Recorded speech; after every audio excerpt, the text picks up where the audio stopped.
ഒരു 10-20 കൊല്ലം മുമ്പ് സിറാജുൽ ഹുദ തുടങ്ങിയ കാലത്ത് ഞാൻ അവിടെ ഒരു ചെറിയ വീട്ടിൽ ഇങ്ങനെ ഇരിക്കുമ്പോ, അന്ന് ബിൽഡിങ്ങുകളായിട്ടില്ല, പള്ളിയായിട്ടില്ല, ഒന്നും ആയിട്ടില്ല, ഒരു ചെറിയ വീടുണ്ട്. ആ വീട്ടിലിങ്ങനെ ഇരിക്കുമ്പോ ഒരു സാധു മനുഷ്യൻ വന്നിട്ട് എന്നോട് പറഞ്ഞു, എന്റെ ചെറുപ്പക്കാരെ, നിങ്ങൾ ചിന്തിക്കാനാണ് ഞാനിത് പറയുന്നത്.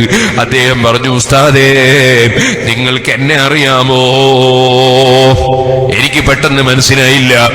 എനിക്ക് അദ്ദേഹത്തിന്റെ പേര് പറഞ്ഞു തന്നു. എന്നിട്ട് പറഞ്ഞു, നിങ്ങൾ ഓതിപ്പടിച്ച പുല്ലൂക്കരയിലാണ് ഞാൻ. എന്നിട്ട് പേര് പറഞ്ഞു തന്നപ്പോ അതാ എനിക്ക് അദ്ദേഹത്തെ ഓർമ്മ വന്നു. അദ്ദേഹത്തിന്റെ വീട്ടിൽ ഞാൻ അദ്ദേഹത്തിന്റെ ഗ്രഹപ്രവേശനത്തിന് പോയിട്ടുണ്ട് എന്റെ ഉസ്താദിന്റെ കൂടെ. സുബ്ഹാനല്ലാഹ്, അന്ന് അത്രയും പ്രൗഢിയുള്ളൊരു വീട് ആ രാജ്യത്തില്ല, നാട്ടിലില്ല. സുബ്ഹാനല്ലാഹ്, വലിയ വീടാണ്. ഞങ്ങളന്ന് ചെന്ന് അവിടുന്ന് ദുആ ചെയ്തൊക്കെ എനിക്ക് ഓർമ്മയുണ്ട്. അദ്ദേഹത്തിന്റെ കാറിൽ ഒരു ദിവസം ഞാൻ ബഹുമാനപ്പെട്ട ഉസ്താദിന്റെ വീട്ടിലേക്ക് പോയതും എനിക്ക് ഓർമ്മയുണ്ട്. സുബ്ഹാനല്ലാഹ്, അദ്ദേഹവുമായി എനിക്ക് പരിചയമുണ്ട്. അദ്ദേഹം എന്നോട് പറഞ്ഞു, എന്റെ ഇപ്പോഴത്തെ അവസ്ഥ നിങ്ങളറിയോ? എന്റെ വീട് ഞാൻ വിറ്റുപോയി. എനിക്ക് ഒരുപാട് വാഹനമുണ്ടായിരുന്നു, ബസ്സുണ്ടായിരുന്നു, വിറ്റുപോയി. എനിക്ക് ഖത്തറിൽ വലിയ ബിസിനസ് ഉണ്ടായിരുന്നു, എല്ലാ ബിസിനസ്സും പോയി. ഇപ്പോൾ ഞാൻ നിങ്ങളോട് പറയട്ടെ, ഞാൻ അങ്ങകലെ ഒരു സ്ഥലത്ത് താമസിക്കുകയായിരുന്നു ഭാര്യ മക്കളോടുകൂടെ. ഇപ്പോൾ ആ ഭാര്യയും മക്കളും കുറ്റ്യാടി ടൗണിൽ നിൽക്കുന്നുണ്ട്. എന്റെ വീട്ടിലുള്ള അതാ കട്ടിലും, ചെറിയ കട്ടിലും, അതുപോലെ തുടങ്ങിയിട്ടുള്ള വസ്തുക്കളും പായയും പുതപ്പുമൊക്കെ അതാ ഒരു വണ്ടിയിലുണ്ട്. തൽക്കാലം അതൊന്നെനിക്ക് ഇറക്കി വെക്കാൻ നിങ്ങളൊരു സ്ഥലം സൗകര്യം ചെയ്യുമോ? ഞാനിത് കേട്ടപ്പോൾ അന്താളിച്ചു പോയി. ഞാനിങ്ങനെ ചോദിച്ചു, എന്താണ് ഇങ്ങനെ സംഭവിക്കാൻ കാരണം?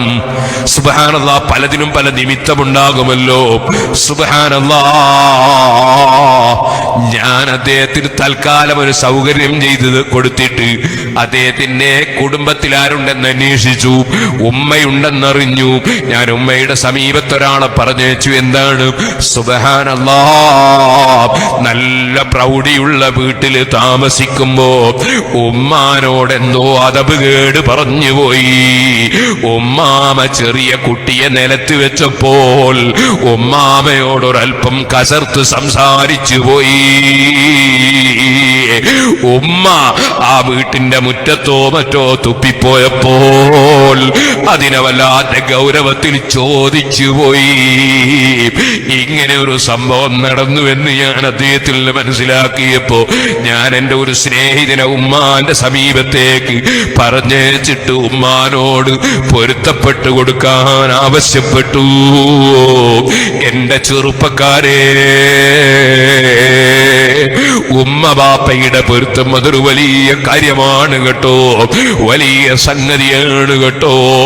നമ്മൾ എത്ര വലിയ ഡോക്ടറായാലും, എഞ്ചിനീയർ ആയാലും, പണ്ഡിതനായാലും, എത്ര വലിയ പണക്കാരനായാലും, എത്ര വലിയ അധികാരിയായാലും ഉമ്മ ബാപ്പമാരെ വല്ലാതെ പരിഗണിക്കണം കേട്ടോ. അവരെ പൊരുത്തം വേണം കേട്ടോ. അത് ദുനിയാവിലേക്കും ആഖിറത്തിലേക്കും വലിയ സമ്പാദ്യമാണ്.